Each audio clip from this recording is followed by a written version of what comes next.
কোর্টে দেখা গেল জয়মাল্য বাগচি, বিচারপতি জয়মাল্য বাগচির গলায় লজিক্যাল ডিসক্রিপেন্সির বিষয়টি যথেষ্ট গুরুত্ব পাচ্ছিল শুরু থেকে, এবং তিনি এই বিষয় নিয়ে নানা রকম প্রশ্ন তুলছিলেন। কি বলবেন আজকের, এবং শেষ পর্যন্ত কি হলো সবটা খুব পরিষ্কার ভাবে উঠেও এলো না।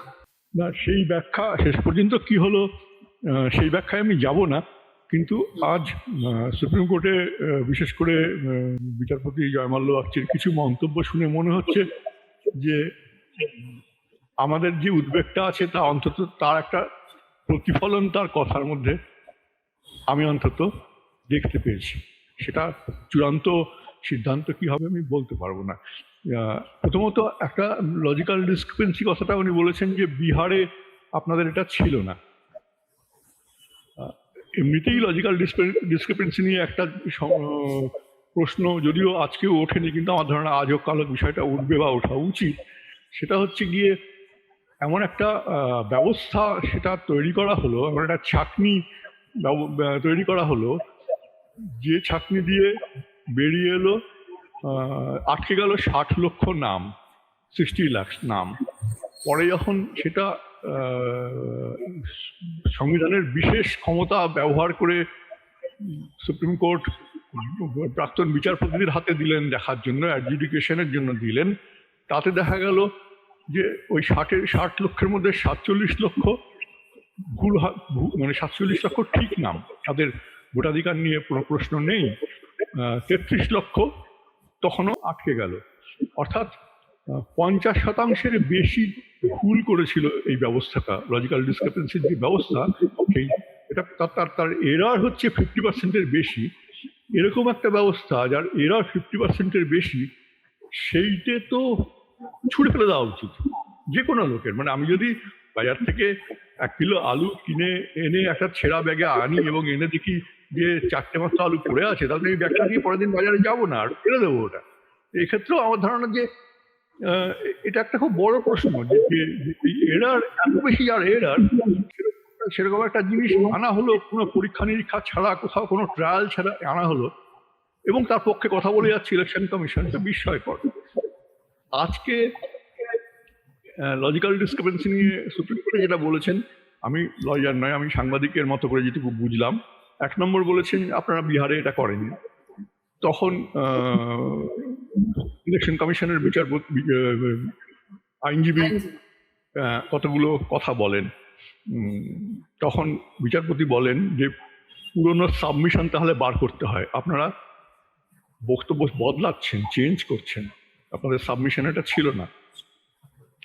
এইটা একটা মনে হলো যে এটা একটা মানে উল্লেখযোগ্য বিষয় মনে হলো। আরেকটা বিষয় মনে হলো যে উনি বলছেন ঠিকই ভোটিং রাইট ফান্ডামেন্টাল রাইট নয়, কিন্তু বলছেন right to vote is a right to vote in a country you are born is not only constitutional but sentimental. হ্যাঁ, আমি বলবো ঠিকই বলেছেন, কিন্তু আমি একজন দুজনকে জানি যাদের এরকম নাম কাটা গেছে, তারা খুব অপমানিত বোধ করছেন যে আমাকে আমার দেশে সন্দেহ করা হচ্ছে। একটা কথা আমিও বলতে চাই, আমারও নাম লজিক্যাল ডিসক্রিপেন্সিতে এসেছিল, অ্যাডজুডিকেশনে ছিল, পরে সেটা ক্লিয়ার হয়েছে। এবং আমি জানি, আমি অনেকবার বলেওছি, সত্যি সত্যি ভয়ঙ্কর অপমানিত এবং অপমানজনক, ভীষণ খারাপ একটা অনুভূতি হয়, মানুষের হয়, সেটা স্বাভাবিক হওয়া উচিত। আমার ছোট বোনের হয়েছে, তাকে বলেছে মৈত্র থেকে লাহিড়ি কি করে হলে, সে বিয়ে করে। তখন বলেছি যে রেজিস্ট্রেশনের সার্টিফিকেট দেখাও। তো বলছে আমার যখন বিয়ে হয়েছিল তখন রেজিস্ট্রেশন কম্পালসারি, বাধ্যতামূলক ছিল না। হ্যাঁ, এইবারে ওকে আরো ফার্দার ডকুমেন্টস ইত্যাদি প্লেস করতে হবে। ও অ্যাডজুডিকেশন না, ও ট্রাইব্যুনালে চলে গেছে। ওটা ট্রাইব্যুনালে ভোট দিতে পারবে না হয়তো আর কি। তো এইরকম আমার আরো আত্মীয়স্বজনের মধ্যে আরো, আমার ধারণা সব 47 লাখ নামটা তো কম নয়, ফলে অনেকেরই এই অভিজ্ঞতা সরাসরি বা পরোক্ষভাবে হয়েছে। তো সুপ্রিম কোর্টে বিচারপতিরা আরেকটা কথা বলেছেন, যেটা আমি বললাম যে এটা not only constitutional but sentimental. এরপরে বলছেন যদি 10% ইলেকটোরেট বাদ যায়, আর যদি বিচার ফলাফল যদি তার চেয়ে কমে হয়, তখন কি হবে? সেটা তো ভাবতে হবে। এটা একটা খুব টেকনিক্যাল কথা, কিন্তু খুব গুরুত্বপূর্ণ কথা। কারণ এরকম অন্তত আমি কালকে দেখছিলাম, এরকম আমি নদিয়াতে অন্তত দেখেছি, বাকিটা আমার মনে নেই, নদিয়াটা আমার মনে আছে। 4টে আসনে এরকম আছে যেখানে উইনিং মার্জিনের থেকে বেশি সংখ্যা এই ট্রাইব্যুনালে চলে গেছে। তার মধ্যে দুটো বিজেপির জেতা সিট, দুটো তৃণমূল কংগ্রেসের জেতা সিট, কিন্তু হয়েছে ঘটনাটা। আচ্ছা, আরেকটা খুব সিরিয়াস কথা আমি যা বুঝলাম সেটা হচ্ছে গিয়ে যে যখন এই লজিক্যাল ডিসক্রিপেন্সি বিষয়টা আনছে ইলেকশন কমিশন, সুপ্রিম কোর্ট বলছে কনস্টিটিউশনের যে ক্ষমতা বলে তারা এটা আনছেন সেটা হচ্ছে তদন্তের, এনকোয়ারি অ্যাক্টে পড়ে যায়। তাতে যার বিরুদ্ধে অভিযোগ তাকে নোটিশ সার্ভ করা বাধ্যতামূলক, এক্ষেত্রে সেটা হয়নি। এইটাও ওনারা বলেছেন যে নোটিশ সার্ভ করা হয়নি। হিয়ারিং এর নোটিশ, হিয়ারিং এ ডাকতে হবে, তাকে নোটিশ সার্ভ করে ডাকতে হবে, নোটিশ সার্ভ করে ডাকতে হবে, সেটা করা হয়নি। এবং আরো একটা বিষয় যে এটার মানে আমার খুবই সদর্থক মনে হয়েছে জয়মাল্য বাগচি যেটা বলেছেন, বিচারপতি Joymalya Bagchi, right to vote has to be continuous. এই যে হ্যাজ টু বি কন্টিনিউয়াস, অর্থাৎ আমি এবারে দিলাম না আবার দিতে পারলাম, ওরকম নয়। আমি দিতে চাইলে আমার ধারাবাহিকতাটাও মানে আমার প্রাপ্য, ধারাবাহিকতাটাও প্রাপ্য। তারপরে বলছেন the court can not get blinded by the dust and fury of impending election. তার সঙ্গে এই কথাটা বলছে যে right to vote has to be continuous. The court can not get blinded by the dust and fury of the impending election. ফলে এগুলো থেকে আমার মনে হয়েছে যে আমাদের যা উদ্বেগ তার প্রতিফলন। তবে শেষ পর্যন্ত কি হবে সেটা আমি বলতে পারবো না। এইটা দেখে আমার একটুখানি মাঝখানে আমার একটু ভরসা কমে যাচ্ছিল, একটুখানি ভরসা হয়েছে। আমি সেদিন একজন বিজেপি নেতাকে বললাম যে আপনারা চোখের সামনে দেখছেন যে যারা বাদ যাচ্ছে তাদের একটা বিরাট অংশ ফিরে আসছে।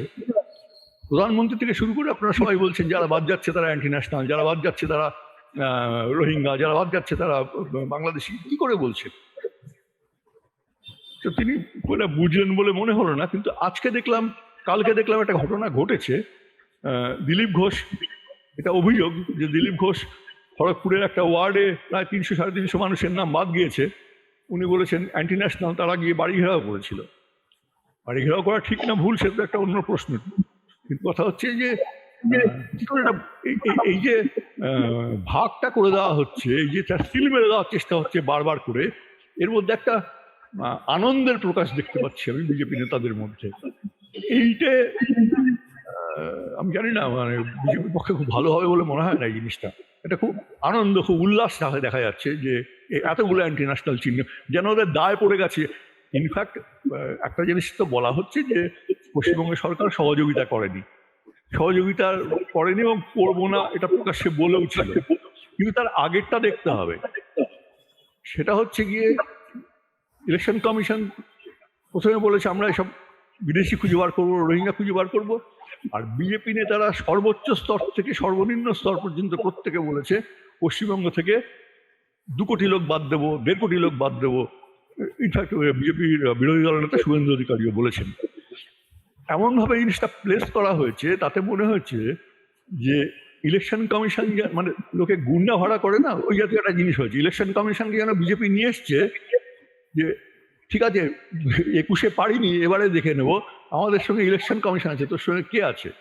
এই যে মানসিকতা, এর প্রতিক্রিয়া একটা হয়েছে। রাজ্য সরকারের ভূমিকা আমি কখনোই বলবো না ঠিক, অত্যন্ত নিন্দনীয় একটা, আমি হতে দেবো না বলা।